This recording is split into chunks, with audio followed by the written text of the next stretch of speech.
Good afternoon. Thank you for coming today. I know it's interesting to be here the day before the 4th of July, so I appreciate the effort that you guys have made to be here this afternoon. Today is Tuesday, July 3rd, and this is the first meeting of the month for the hearing officer. My name is Vanessa McDonald, and I am the hearing officer for the city. I'm going to read something into the record, and then we'll jump right into our agenda. We have a short agenda this afternoon, mercifully. So we hopefully won't be here too long. The City of Tempe Hearing Officer is authorized by the Arizona Revised Statutes and the City of Tempe Zoning and Development Code. The hearing officer has the duty to carry out both the provisions and the intent of the general plan and the Zoning and Development Code. The hearing officer is granted the authority to conduct public hearings to review and either approve, deny, continue, or approve with conditions any of the following applications: use permits, variances, and property abatements. On today's agenda, we only have 2 items. We have a set of minutes from our last hearing and also a request for a use permit standard. Agenda item number 2, which was a property abatement, has been resolved by the property owner, and agenda item number 4 has been continued to the July 17, 2018 hearing. As the hearing officer, I review the City of Tempe Community Development Department report that they give me. They give it to me a week in advance so that I can have ample time to review the cases before me. Additionally, I drive by the development sites so that I can have a good understanding of, the property and the surrounding properties as well. So I take that input into consideration as well as testimony provided today. I think most of you know, if you're here and you want to provide testimony, I've already been given a couple of white cards. The white cards are found up here on the podium or in the back of the chamber. If you want to speak on the case and you're not the property owner, if you can please fill out one of the white cards so that I know I have the individuals here to speak. Any person who is aggrieved by a decision of the hearing officer can file an appeal within 14 calendar days after the hearing officer has made a decision. As such, the deadline for appealing any decision rendered today is 3 p.m. on July 17, 2018. We have a single-use permit standard on our agenda today, so that appeal would be heard by the Development Review Commission. Introductions. Myself, I already mentioned my name is Vanessa McDonald. Sydney Blethel, Steve Abrahamson from Community Development, and I know you've been in touch with those individuals as you've been working on these cases.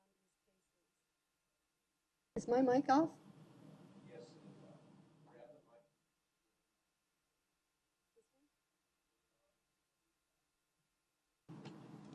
Can you hear me?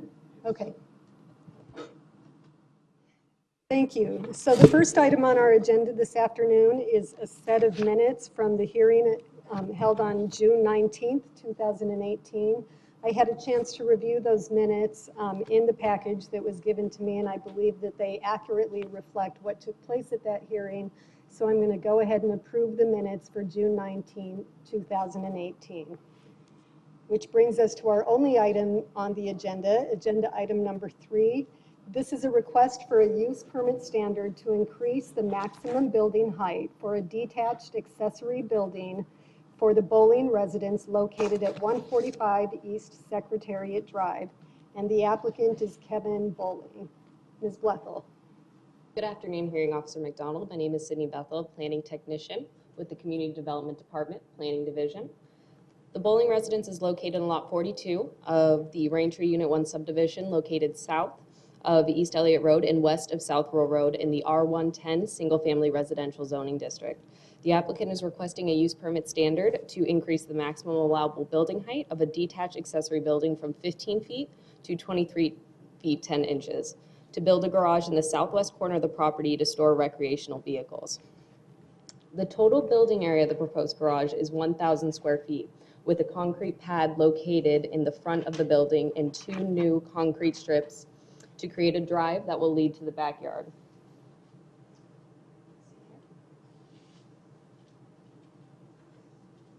I apologize that this is faint. Over here in this corner, this is where it's located. In the southwest corner is the new proposed garage. As you can see, this is the front of the property, and here is the new driveway, which is 2 concrete strips to be located through the back gate. The existing home is a split story and is approximately 30 feet high at its highest peak.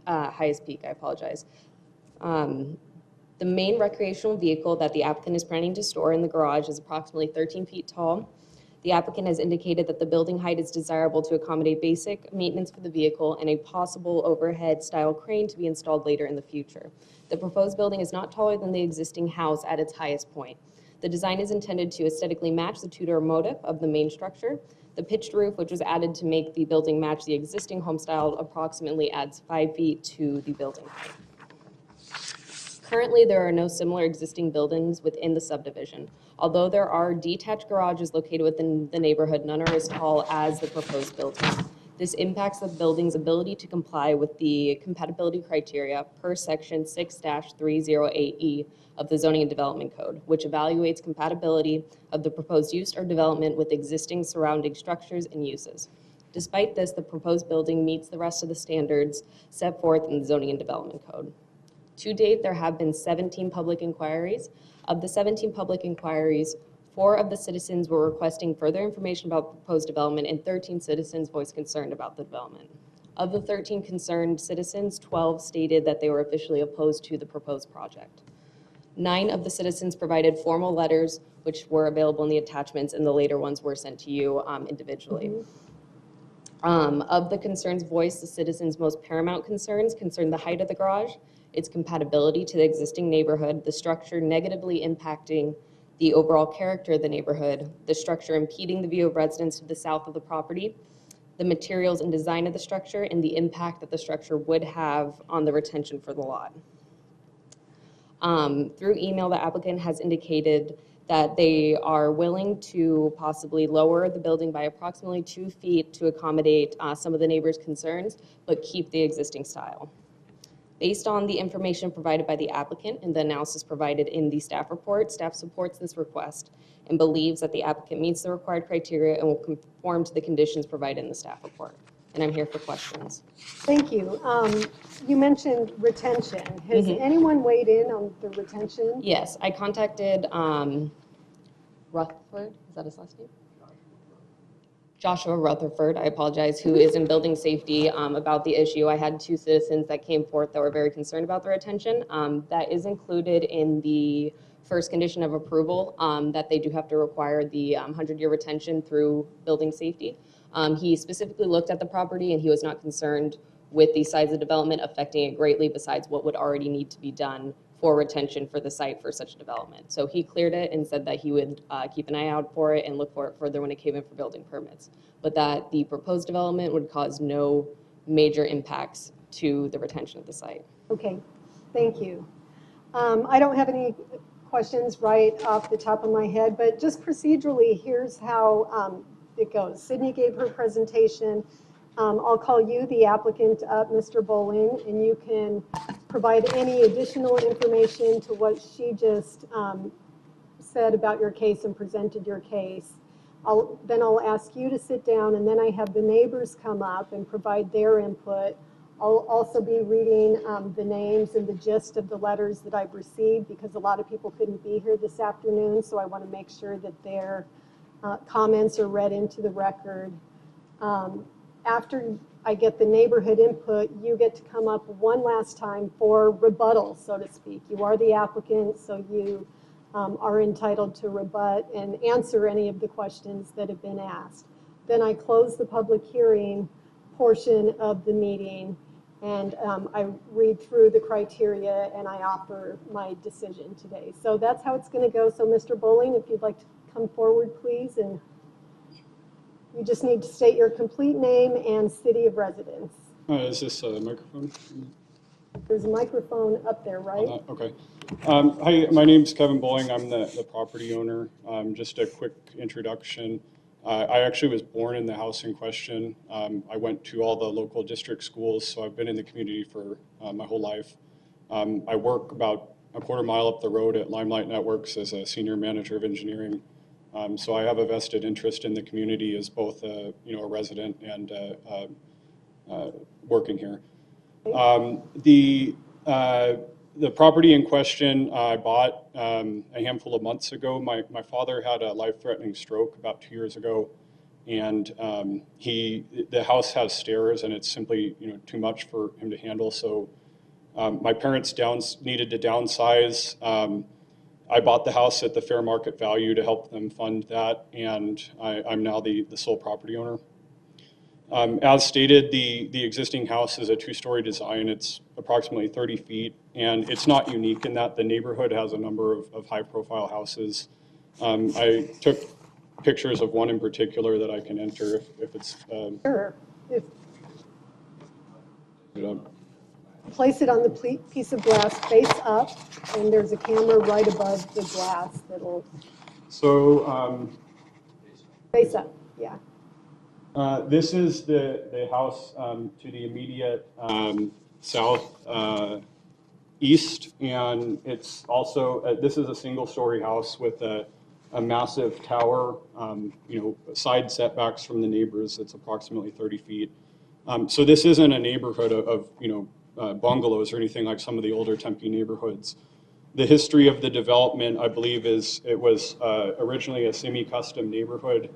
Planned in the late 70s. Developer couldn't fill all the lots, so the rest of the lots were sold off as just parcels, and a number of fully custom houses went in, such as my own. So as the design indicated, the plan is to put this accessory building in the back left corner. I'm obeying all the setbacks, and the use permit is a standard request for height, which on this zoning allows for up to 30 feet. What I'm doing with this use permit is trying to establish the maximums. As the question of retention came up, this project requires engineering to establish the grade and retention. I plan to obey and honor the spirit and letter of every request from the city for code compliance and engineering and anything else.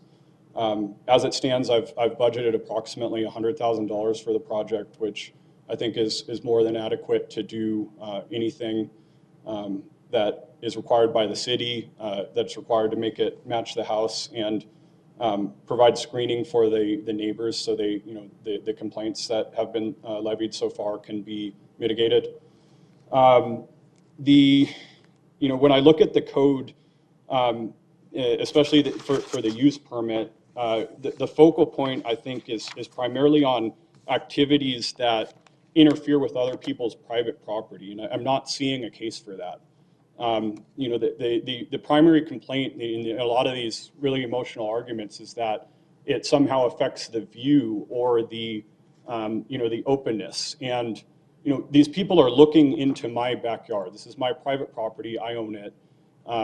Whatever the house looks like or whatever I store back there, whether it's in a structure or not, it's not their say. It's not their property. There's adequate setback and adequate vegetation and other things that I think everybody can be happy at the end of the day, but I'm puzzled by that particular argument. And as I've attested, there's really no activities like odor or dust, gas, noise, vibration, smoke, heat, glare, things that would go interfere on other people's private property. I think that's a very strong consideration, because then I am interfering with their owned property. As we come down these bulleted points on the standard use permit, I think the property value, nobody provided a rational argument that I saw in the letters for that. Again, this is a very generous fund that I'm putting into this project. I'm willing to put vegetation on other people's sides if they want. I have a professional landscaper that they can direct as they see fit. We can put up a trellis on my side with a vine, or different species of trees on my side, or interlocking on both sides of the fence to provide some screening if that helps people enjoy their property use. But at the end of the day, I think this is an English Tudor style house. This is going to look like a carriage house. It really won't look out of place for the architecture of the house. And there's really, just going back to the height of the neighborhood and the design, these houses were built over 30 years. There's no homogeny. There really wasn't any master planning to the neighborhood. And I don't think you can say, for instance, that this, somehow makes the neighborhood look, gaudy or out of place or anything like that.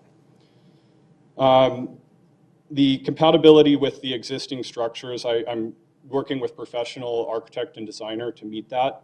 The drawing so far was just a preliminary design to establish, again, the parameters and the maximum height and size. As I said, I have to go through engineering, and then once I have that retention requirements and we establish grade, I'll have the final design done within the request of the use parameter. So my plan is, it's a maximum of 3 feet in height.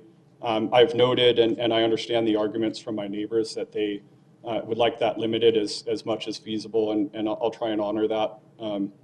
So I think, with all these things considered, this, as a city code matter, all these things are compliant or have mitigations.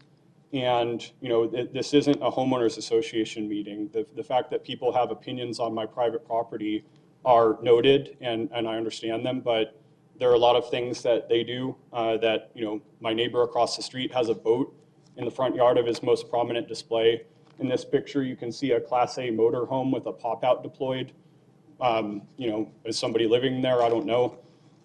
So, there's a lot of things that are going on that in the backyard that, it's not my property, it's not my business. I want that to be, well understood by everybody. I don't really, intend to, assert rights that I don't have on other people's property, and I would appreciate the reciprocation of others.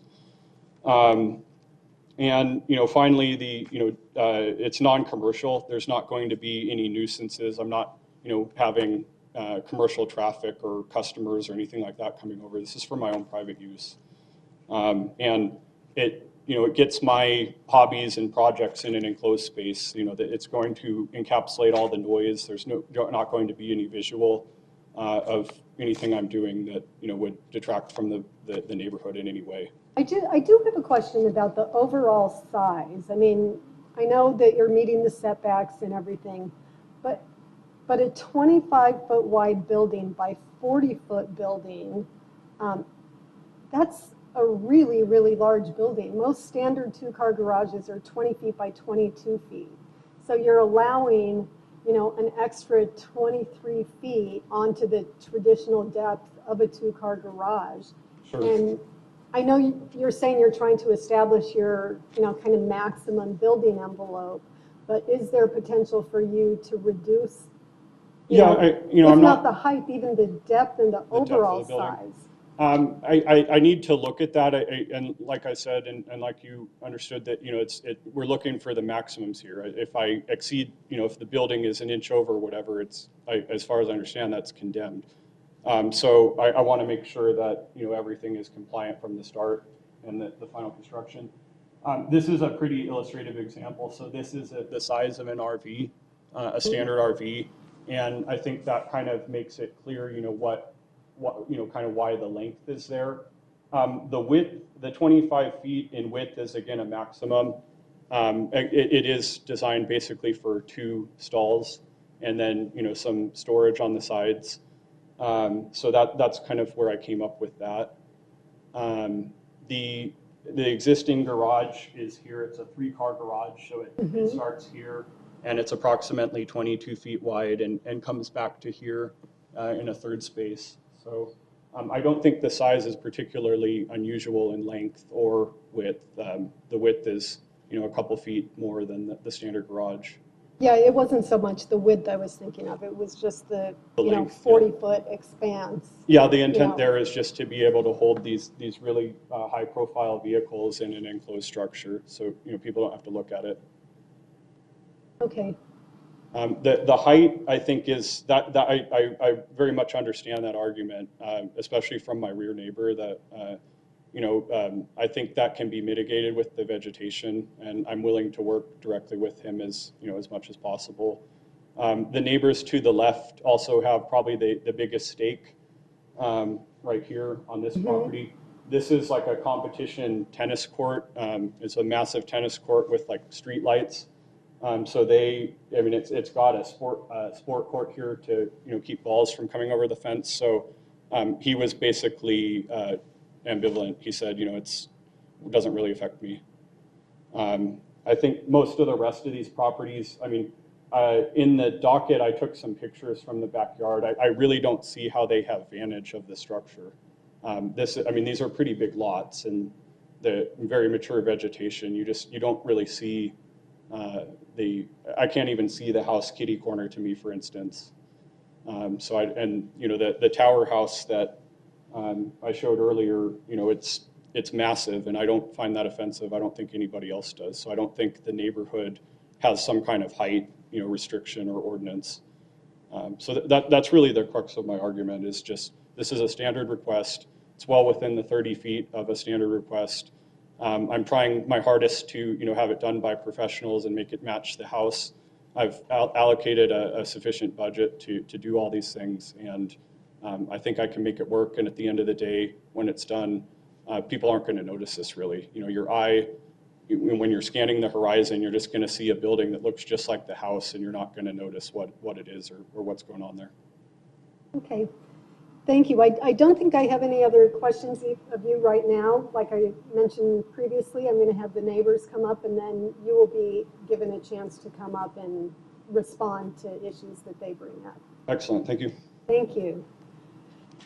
Before I have you guys come up, I'm going to go through this stack of emails that I've been given, just so that I can read their names and for the public record, we can understand that the input that we received in person today isn't the extent of the input that I've been given on this case. So I've been given an email from Bill Miter, and I believe you are here this afternoon. So, and you do live directly behind the subject property. So we'll hear from you a little bit later.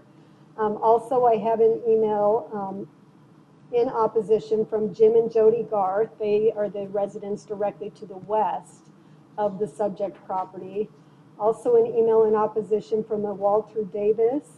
Again, he's lived there over 25 years. He is opposed to the project. From Jasmine Yamasaki, another email expressing concern in opposition to the case.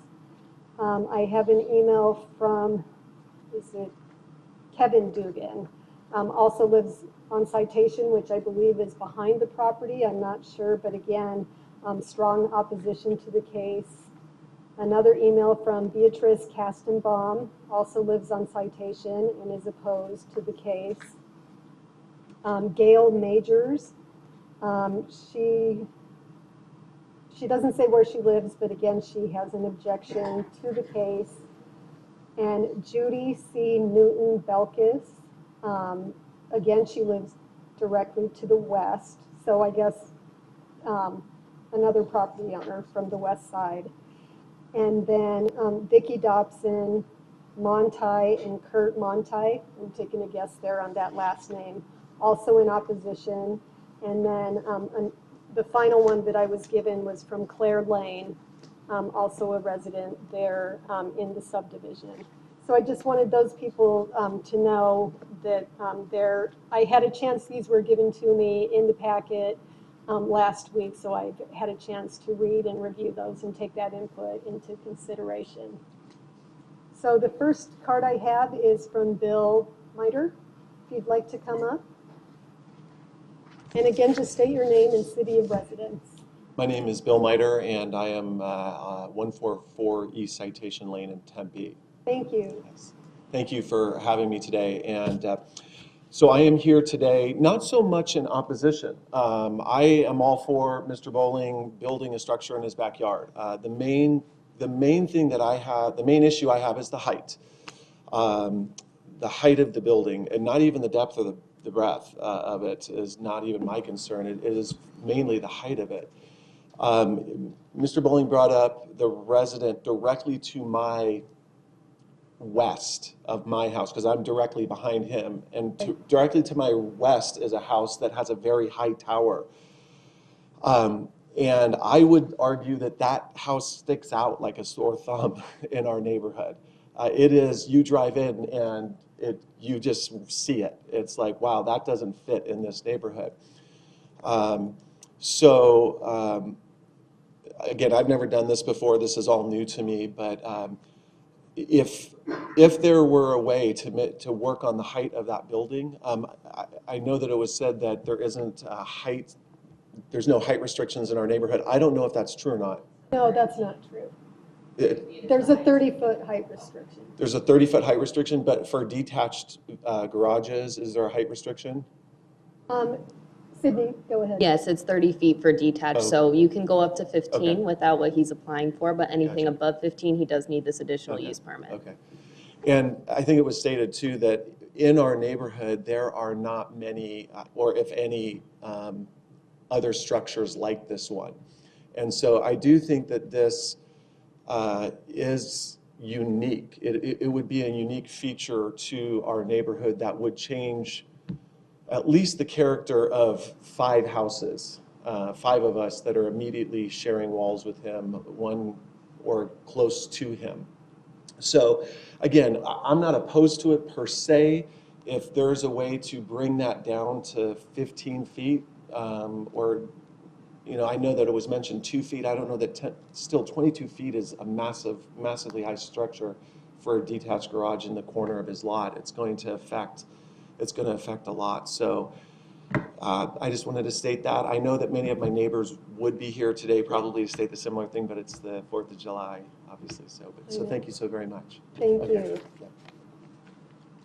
The next card I have is from Kurt Monti.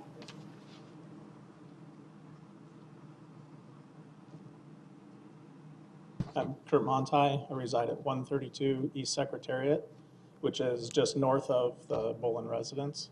So, and I also want to say I'm not opposed to the building of a detached building. It's, again, the height of it. And my concern is I don't really have a direct visual, but it sets a precedence throughout the neighborhood and throughout the area that other people can build that size of detached garage. I know the neighbor next to me has a large area, and if something like that came into his yard, I'd be opposed to it, and it would look out of scale. So,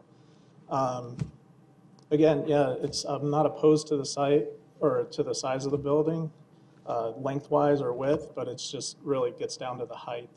And I know there's other detached garages in the area, and maybe they're, detached garage and like, I don't know, mother-in-law suite or something like that, but they all seem to be underneath the 15-foot building height, so. Okay.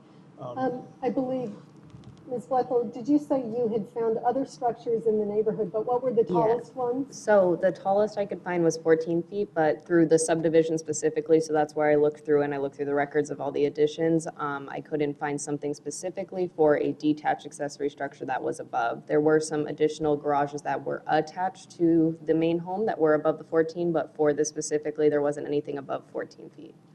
So everything within the neighborhood. So that's kind of where I'm going with it. If there's some way to lower the building height, I think that would be the best.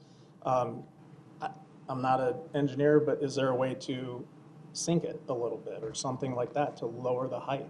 I don't know what that entails. So, but just wanted to say that we're opposed to the actual height of it.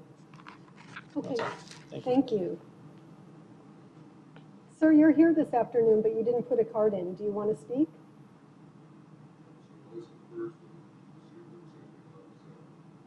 Okay, well, are you going to speak this afternoon? No, you're not going to speak. So you're the only other member of the public here, so now's your time.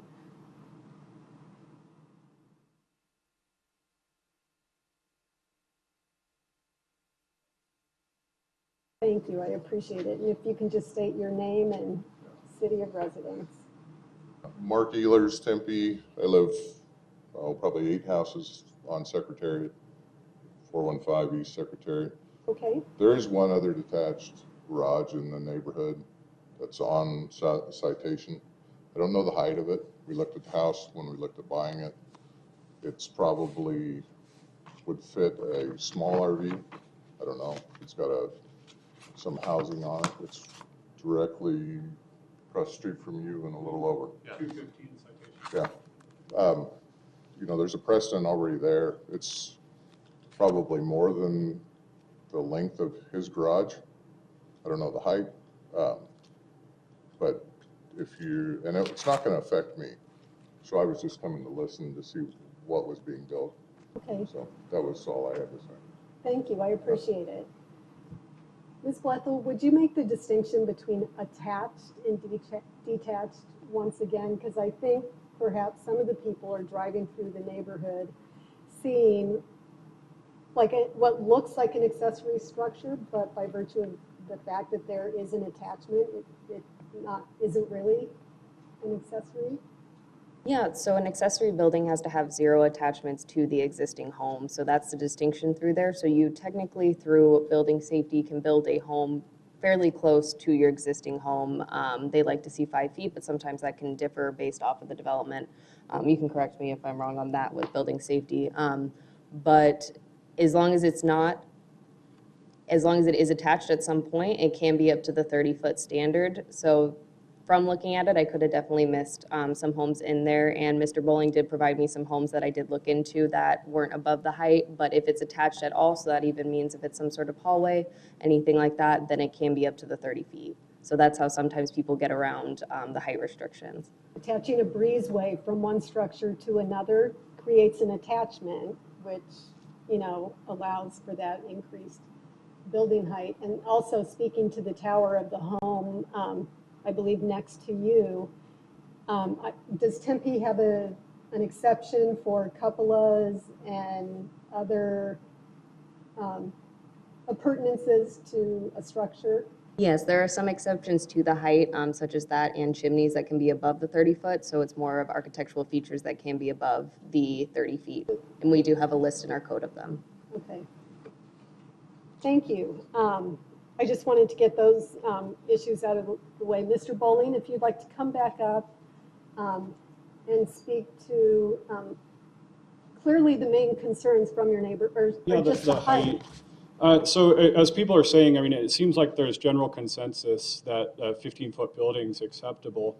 I mean, at the maximum, we're talking about 8 feet, which I can actually demonstrate with my body. I mean, we're talking about this much height on top of the 15-foot building. So the majority of that height is the peak of the roof. Basically, I think the interior height would be approximately 17 to 18 feet. There's going to be, you know, engineered trusses that create the pitch of the roof, which comes up to the final height. And then there's dormers and things that are architectural features to match the house. So, you know, if I'm to build a 15-foot structure, it doesn't have the same utility to me. Basically, it's just a parking place. I can't use it for the maintenance and the other desires I have. So I don't have as vested of an interest. I mean, I would just put in like an engineered prefabricated steel building. It would look like a warehouse. And I think, you know, that's permissible by all of these codes. And it would really be a shame to not have that architectural building. And again, you know, this height, a lot of it is going into the roof, you know, the cement tile roof to match the existing house. So I definitely understand and you know, comprehend that people have concerns, and it's, you know, it's something they would probably not prefer, but it's my private property, and, you know, I would like to utilize it to the full extent that I'm able to. Thank you. Ms. Blethel, can you put up attachment number 6 on the Elmo?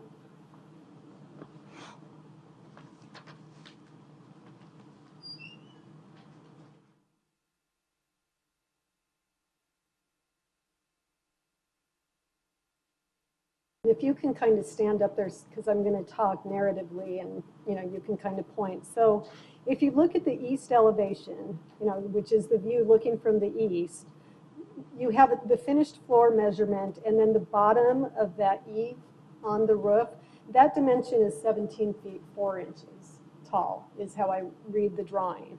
So like Mr. Bowling just said, from that point on to the actual peak of the roof, that the peak itself, or the ridge line of the roof at the very top, is what's going to be, or what would be 23 feet. So, but again, you're moving away from from that property, or from that plane as you go up. Same holds true on the other side of the building. On the south elevation, and this, I'm kind of talking to you, your view, you would have in that corner, the corner of where the eave is, that would be 17 feet, and then just go up to that very peak of the building would be 23 feet high. So I think what Mr. Bowling's getting at, and what we have to weigh here, is the value of good design and compatible design in the neighborhood. Because as he just said, like, he could easily lop this off to just 15 feet and have it be a flat roof structure. There are many of those in the South Tempe neighborhood. Over in Buena Vista, you'll see people who just, put a very basic garage up. But in my view, that might be more of an eyesore, because it would, in fact, lack true compatibility. I think there's an attempt, a really good attempt, frankly, being made here to make it compatible with the design of the home, using the gabled roof, using the dormers on the east and west elevations, so that it will blend in and look as original to the property as possible, which I think when you have an addition or an accessory building, I think you should always strive for that. I wish it could be a little bit lower. I know you've said, or Mr. Bowling, you've said you're establishing your, kind of largest building envelope here. So you're going for the maximum here. If it could be brought down 2 feet, so that we would start at 15 and you would go up to 21 feet. Again, I think that would put that square rectangular plane that your neighbors would be looking at that 15-foot height that many of the homes in the neighborhood have. Can you come back up for a minute? Thank you, Sydney. Yeah, I definitely think that can be done. It's just that the one thing I'm ultimately concerned about is when we do the engineering, what are we establishing grade at? And, like some of the neighbors expressed, if it can be slightly sunken, if I put like a dry well in to accommodate the drainage requirements, and, the building is basically, we establish grade such that that further reduces the height. I mean, there's a lot of things like that that can be done. I want to be very careful with my planning and establish that envelope. So again, I don't have to, the building is compliant, and I don't have to, make very expensive modifications throughout the project. Right. I suspect you probably will be doing significant engineering on the site.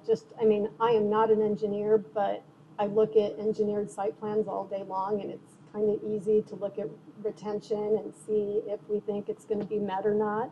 So I think you're going to be shifting some dirt around on this property, for this Correct. project, and to ensure that your retention is Yeah, being I think built. just to get a solid foundation and everything, I mean, it requires a lot of, Earthwork. an engineering effort Yeah. and heavy equipment to do all that. To do it. So if you could even reduce, your foundation height by a foot. I don't know, staff, if you can weigh in. I would like to put a stipulation in that would bring it down 2 feet through engineering, not just saying just lop it off, but And I don't. maintain the design while reducing the height, basically, Correct. the roof. Okay, I can agree to that. Okay. I don't know how to write that into a condition of approval, so I'm gonna. Yeah, so we do measure from at grade, not finished floor grade. So if you were to do lower in there, we would then put a We are talking about 23, but we have been indicated on the plan that it's 2310, so I do want to confirm that 2310 Yeah, is what. that again is just a little bit of buffer in the use permit. I don't intend to exercise that. Okay, so if we were to go down and if you were to do the additional 2 feet, so the stipulation would be that it would be down to 2110 or down to 21, I'm not quite sure. Yeah, I would prefer the little extra slop there, but intent would be 21 feet. Okay, so we could then change the request to 21 feet, 10 inches. And again, that's measured at grade, so if you were to do the engineering for the floor, we're not necessarily following through with that. That's what you're going to be doing in building safety, but your maximum height, like you said, you're setting your parameters, would be 2110. And again, that's to the peak of the roof. So, you know, those flanks or the rectangular surface that you see would be reduced significantly. I do want to make a brief clarification. This is just a preliminary drawing.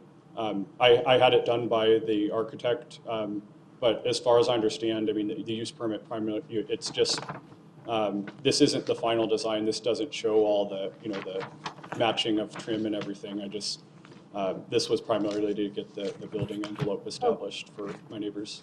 Okay, well, we don't have design review here in the city of Tempe for single-family residential. So we need to ensure that, I think it's contained in condition of approval Yeah, it's in number 3. it's in the conditions, which I all agree. I agree to all of those from the Okay, planning thank you. office. I needed to ask you that. So what condition of approval number 3 says, the addition must match the architectural style of the existing residence by adopting the same finishes on the exterior. I would even go so far as to say, not just the finishes, but the gabled roof, so that you're keeping that gabled roof, that you're not going to then, you know, go to a flat roof. Yes, scheme. the intent, I'll state on the record, are the gabled roof with the pitch, the concrete tiles that match the existing roof, the brown and white trim to match the house, and then a stucco exterior to match Okay. the house as well. Okay. I'm not certain, but there might be some brick veneer as well. I have to see if that would look good in a rendering. Okay. But the main house has that in parts as well. Okay. I would also like for you to work with your neighbors on landscaping. I don't know what kind of species you could plant that would immediately, you know, go up to the height of this building. But if in any way you could like soften the edges of the building either with, well, I'm not going to throw out species. I have no idea. But Yeah, I'll bring in a professional that they can talk with directly, and we can come to a consensus as they see fit. Because landscaping, especially on the south side, you know, we'd like to soften that stucco exterior on the south elevation and the east elevation as well. Just any effort that you can make to make it look integral into the property. Steve, do you have a recommendation on a condition for landscaping? Sydney or Ms. Blackwell? Condition should read something along the lines of landscape treatment should be provided to mitigate the massing of the building. And it would be reviewed by we have planning staff within the building safety division. Okay. So if there is, I guess let's narrow it down. Provide landscaping to mitigate the effects of massing on the building. It's rather generic. We can't call out specific species or. Right, and I don't want to, you know, say must be 24-inch box or anything, because we don't know Exactly. whether that would even be plantable, you know, but But it offers the idea to follow through on. yeah, and you have my intent and the applicant's commitment to follow through on that, so thank you. I appreciate that. Thank you. I think you can go ahead and take a seat. Thanks. I'm going to go ahead and read through the use permit criteria so that we have an understanding. We have brought the building down 2 feet, and we have placed a condition of approval that it maintain the architecture or the design is proposed, the gabled roof and the materials and colors and finishes, and that also he will be providing landscaping to soften the sides of the building as well. Anything else to add to conditions? I think those were the extent of the additions to conditions. So I'm going to go through the use permit criteria that is set forth in the zoning and development code when I evaluate a use permit. And it's in section 6-308 of the code, and I have to look at every application and determine whether it meets. It doesn't have to meet all of the criteria. It can meet most of the criteria. So there is no language in the code that says each one of these must be met. So the first one, will this create a significant increase in vehicular or pedestrian traffic? I don't believe that's going to be the case because this is for a recreational vehicle, maybe another car, but it's not going to impact traffic in the neighborhood. I don't believe it'll create a nuisance arising from the emission of odor, dust, gas, noise, vibration, smoke, heat, or glare. He's trying to create a structure that he can use and have all of his activities contained within the structure. I don't believe it'll contribute to the deterioration of the neighborhood or downgrade property values. He's making a significant investment into his home. And again, I think that with the architectural compatibility, I don't think it'll have an impact on the neighborhood. Is it compatible with existing surrounding structures and uses? There are comparable detached and attached garages, so I think those are comparable. None to the height that he asked for, which is why I asked that he lower it a couple of feet. And I believe that he'll also have adequate behavior both inside and outside the premises. Therefore, I'm going to take staff recommendation for approval of the use permit contained in PL 180165. Thank you. Good luck to you all. I would urge you to work with your neighbors, as much as you can to mitigate some of their concerns. I think they came here with a reasonable approach. They're not opposed to the structure in and of itself. So whatever you can do to bring down the height even more and mitigate any impact or perceived impact on their properties would be appreciated. My plan is to proceed and get the engineering done, so and then I'll have the final plan done. It obviously has to go through code review and these. Right, building permitting. So I'll give the final building plan to the neighbors to have a final voice on. Okay. And I'll try and include see if the architect can put in the vegetation or just have the landscaper work together with the neighbors. Okay, perfect. Thank you. So that concludes that case, and that concludes our agenda for this evening. Staff, do you have any announcements? No, thank you, Hearing Officer McDonald. No announcements. Thank you. Then we're adjourned.